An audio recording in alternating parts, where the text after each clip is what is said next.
If you've started to create content for your business, you're probably wondering just how much content do I need to create to get the results I want? But asking how much content is actually the wrong question to ask. Are you ready to find out what the right question to ask is? If so, come on in and keep watching.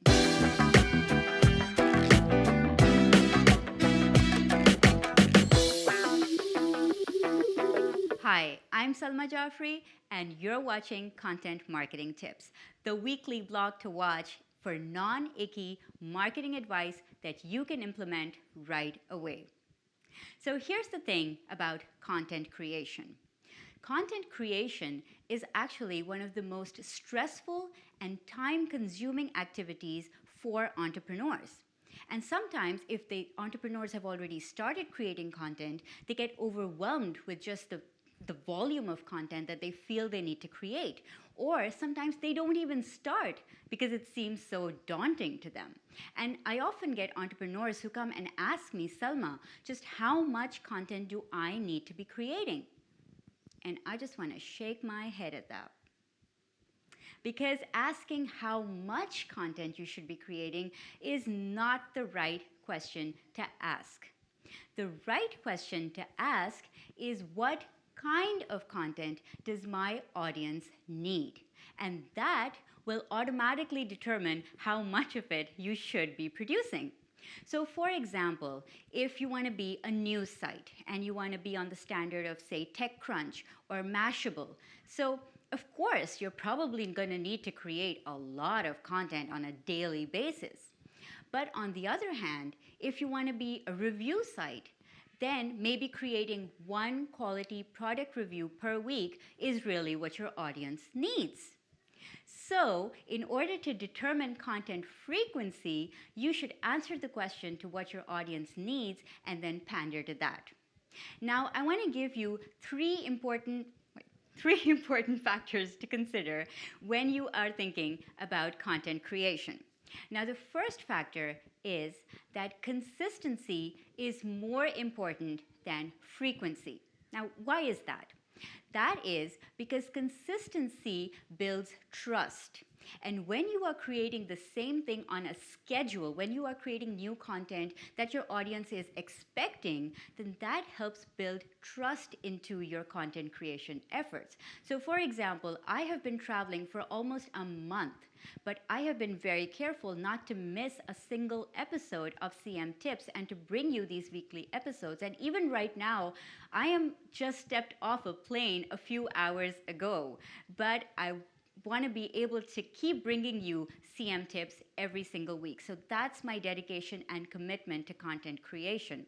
The second thing that you should consider in content creation is that quality is more important than quantity.